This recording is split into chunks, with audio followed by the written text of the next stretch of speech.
For today's video, ubanin ninyo mag-deliver sa baligya ni ma'am. Oo, nanapod niya itong bata batuta si Kylie. Amo na siya ibilin kadali kang mama kay deliver na mo ang baligya ni mama. Grabe kainit sa panahon today pero sige lang, laban ra. And as usual, basta kanina i-delivery, permintigid may uban na niya akong pa. Nambot ba, ganahan kay ko uban-uban basta maglakaw, mili. Pwede nga siya lang, di pwede nga ako lang. Di mo kabalog drive. Siya dagid sa ni uban na delivery ang ako ang Paris. Kaysa una delivery rider, manggod ni siya dari sa among lugar. So madali siya makatultol sa mga lugar-lugar dari kaysa sa ako. Mas paspasan may makadeliver kung kaming duha. Ang may tabo manggod, ako ang kontak ang mama, ako ang kontak ang customer, tanawan niya ginahatag nga address, mag-drive siya samtang kontak ko so dali kid siyang delivery. Pero kaya ra gid na sa kong partner siya lang isa. Medyo anad na gid siya nga trabaho, dili na kayo lisod sa iya. And basta gani ga-deliver usahay, magid ni siya ang lisod waiting game gyud. Kaya na yung mga customer nga bisan ning nimo duol na, mingon na nga nana sa gawas pero ang ending wala pa di ay. Pero kaniya mong delivery karon medyo daghan-daghan ang sulod.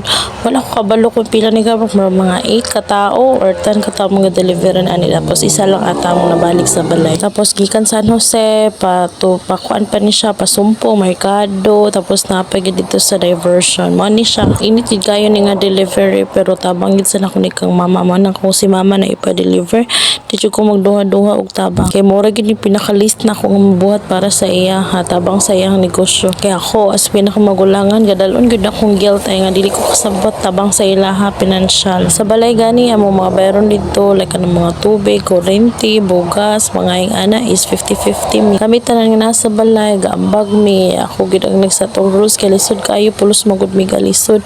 Kung walay ma-initiate nga magpatak-patak mi murag lisod sa kay nami sa liga. So while ga deliver kani gipanggutom nami kabe kay mi makakaon duha gid sa kong partner. Diri day mi na pamahaw pa ba ni murag dili na may tingali pa ni udto. Nakalimot na ko ay kataod-taod na ni siya nga video pero feeling ako murag pamahaw pa ni siya.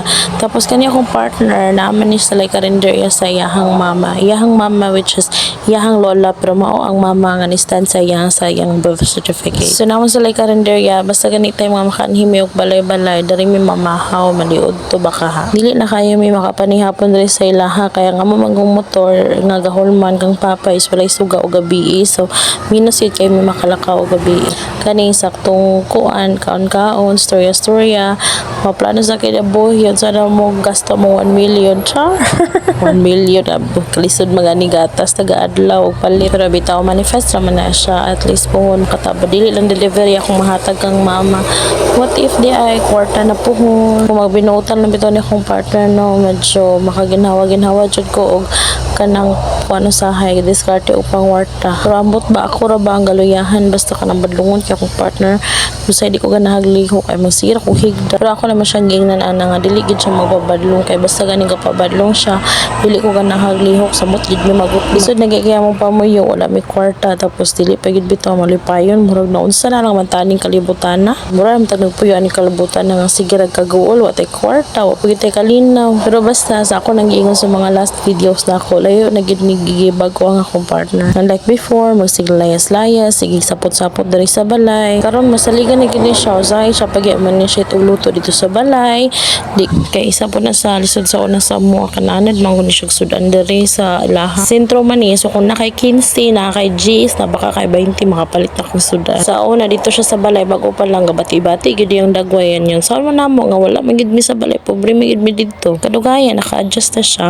Murag dapat na gid sa tawo kay mo naka-adjust gid siya kadugayan siya ni mga wagutan mga ingana bitaw. Grateful kay kuha na nga changes sa iya ha. And after na mga nagkapit dami diri sa Rodron kay wala naman dito gatas tong isa ka tawo dito. Karon is gapangitaan pa din namo iyang hiyang gani nga gatas kay huwag naman may 1 year naman siya. Gapangitaan pa namo asa siya mo angay. Patry din ako ni siya bare brand ay pero wala siya ni angay gitubol siya. Gitry sad na ako siya nido medyo basa asad kayo.